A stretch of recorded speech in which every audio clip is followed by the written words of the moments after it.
एक बहुत ही महत्वपूर्ण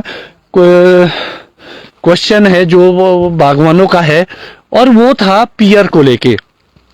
क्योंकि मुझे इस साल भी काफ़ी फोटोग्राफ्स आ चुके हैं। बहुत सारे बागवानों ने अपनी पियर की क्रॉप को डैमेज कर दिया है, और वो गलत स्प्रे की वजह से है। मैं बताना चाहूँगा आपको कि आप किसी भी तरह का कभी भी कोई अगर स्प्रे करते हैं, खास तौर पर पियर में, क्योंकि पियर बहुत ही सेंसिटिव है। सबसे पहले कोई भी घोल आप करना चाहते हैं तो उसको पहले आप लगभग 1 लीटर के सोल्यूशन में घोल कर चेक कीजिए और उसको स्प्रे कर दीजिए एक ब्रांच में।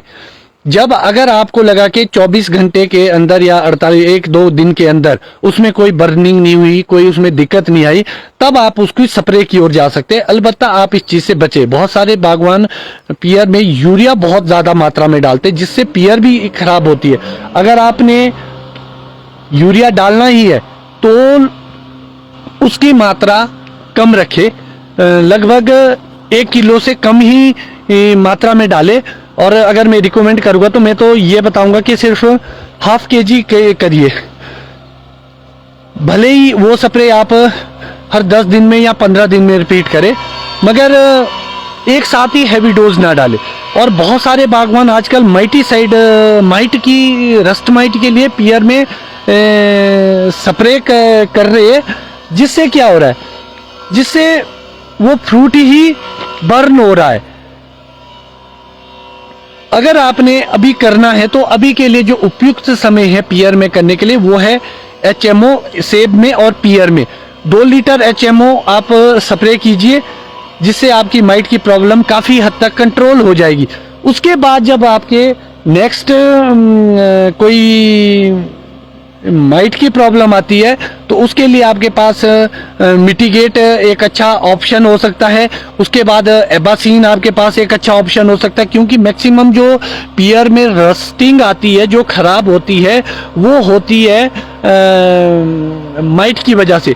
तो माइटीसाइड आप अप्लाई कर सकते हैं अपने ऑर्चर्ड में। मगर सबसे बड़ी बात है कि आप कोई भी चीज़ मिक्स करने से पहले ट्रायल के लिए पियर के एक टहने में जरूर डालें, कोई भी स्प्रे आप करते हैं, क्योंकि आप अपनी फसल को खराब मत कीजिए। और उसके साथ साथ आपने पियर में किस चीज़ों का ख्याल रखना है।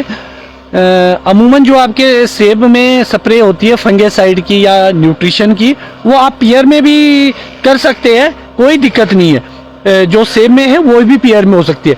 अगर आप एक्स्ट्रा कुछ करना चाहते हैं, अगर बारिश बढ़िया आती है कुछ दिनों में, अभी तो आज भी मौसम ख़राब बता रहा है, कल परसों चांस है, उम्मीद है कि इस सूखे से हम सबको निजात मिलेगी, तो आप यूरिया को पियर के सॉइल के माध्यम से भी दे सकते हैं। या तो आप उसको घोल के दीजिए या आप ग्रेनुअली डाल दीजिए, अगर आपके बारिश अच्छी आ रही है। और दूसरी बड़ी बात है, पियर में सफाई के लिए आप क्या कर सकते हैं, उसमें जो सबसे और महत्वपूर्ण स्प्रे होती है उसके लिए आपको थोड़ा अलग शेड्यूल अपनाना पड़ता है। आप अपने पिट्ठू मशीन में या बड़े ऑर्चर्ड है किसी के तो पावर स्प्रेयर के माध्यम से, क्योंकि मैक्सिमम जो पियर के बगीचे किसी के नहीं है, मैक्सिमम बहुत कम लोगों के बगीचे है जो पूरा ऑर्चर्ड लगा, बाकी तो बीच बीच में सेबों के बीच में है, तो उसमें आपको पीठ वाली मशीन से आप स्प्रे करेंगे। उसमें आपका जो सबसे बड़ा ध्यान रहेगा वो रहेगा कैल्शियम और बोरॉन का। जो भी आप कैल्शियम उसमें डालेंगे विद बोरॉन डालना। और ये स्प्रेज आपको मैक्सिमम हर 15 दिन में, कोई भी स्प्रे आप करते हैं पियर में, वो 10 से 15 दिन, 10 दिन में भी आप रिपीट कर सकते हैं। 1 दिन बहुत अच्छा समय रहेगा आपके लिए। 15 दिन के बीच में आप उसको रिपीट करते रहिए। अगर आपको बीच में कोई दूसरी डालनी है तो उसको 7, 8 या 10 दिन के बाद करें, और नहीं तो आप 15 दिन का एक शेड्यूल बनाए अपना। तो 15 दिन में आप कैल्शियम और बोरॉन की स्प्रे पियर में कर सकते हैं, क्योंकि उससे शाइन आती है पियर में और रस्टिंग बिल्कुल खत्म हो जाती है। और क्योंकि आपको पता है कैल्शियम स्किन को ठीक करता है, मजबूत करता है, मोटा करता है, तो जो पियर की स्किन है वो बहुत ही सेंसिटिव होती है, पतली होती है, इसलिए उसको वो स्ट्रॉन्ग करता है और साथ साथ फ्रूट फिनिशिंग भी लाता है। और इसके बाद जो एक प्रॉब्लम आएगी नाशपाती में, वो आएगी आपकी बरसात में। बरसात में जब आप देखेंगे पत्तियां चिपक जाती है फ्रूट के तो एक सुंडी लगती है, तो वहां पर आप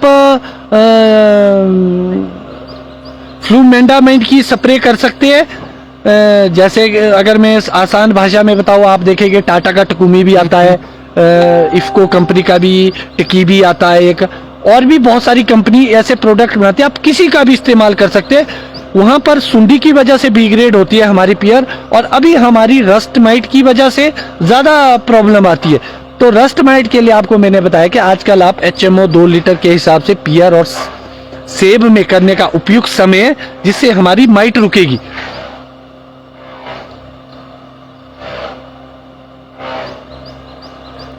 तो इसी बीच एक क्वेश्चन निखिल हेटा जी का भी आया है, और बहुत सारे लोगों का लीफ कर्ल और मोज़ेक वायरस को लेके।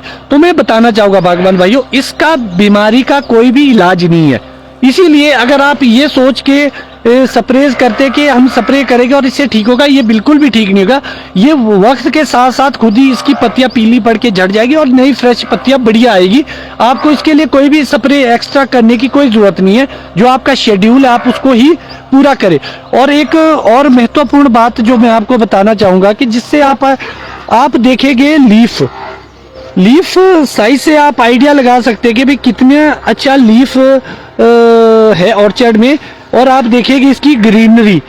तो जो ये ग्रीनरी है ये हमारी क्लोरोफिल है।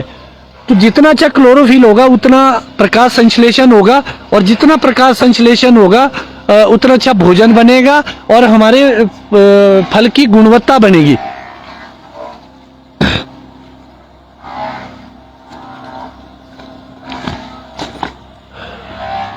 साथ ही साथ आप एक चेक करते रहिएगा, अगर माइट की प्रॉब्लम आएगी, जो हमारी ये बीच वाली लाइन है इस पे आपको रेड से स्पॉट दिखेगी। अभी आपको कुछ नहीं दिख रहे क्योंकि अभी माइट ने अंडे नहीं दिए और इसमें किसी तरह का एग नहीं है अभी।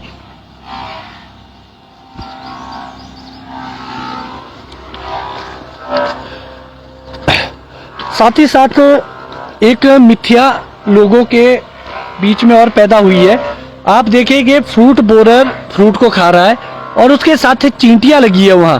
तो बहुत सारे बागवानों को ये दिक्कत आ रही है कि चींटियां हमारे फल को खा रही है। चींटियां आपके फ्रूट को नहीं खाती है।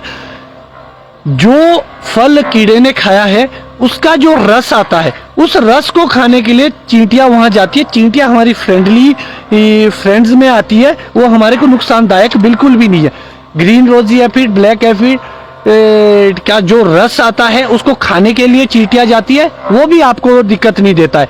अगर आप देखेंगे कि मैंने अपने ऑर्चर्ड में ग्रीन और रोजी एप्पल एफिड के लिए स्पॉट स्प्रे करी थी और इस वक्त मैं हफ्ते के बाद अपने ऑर्चर्ड में आया हूं, तो मैं देख पा रहा हूं कि अब ऑलमोस्ट वो खत्म ही हो चुका है। बहुत ही रेयर कहीं मुझे ऐसा दिख रहा है, शायद वो भूल चूक हो गई होगी लेबर से। तो आप स्पॉट स्प्रे से इसको कंट्रोल कर सकते हैं।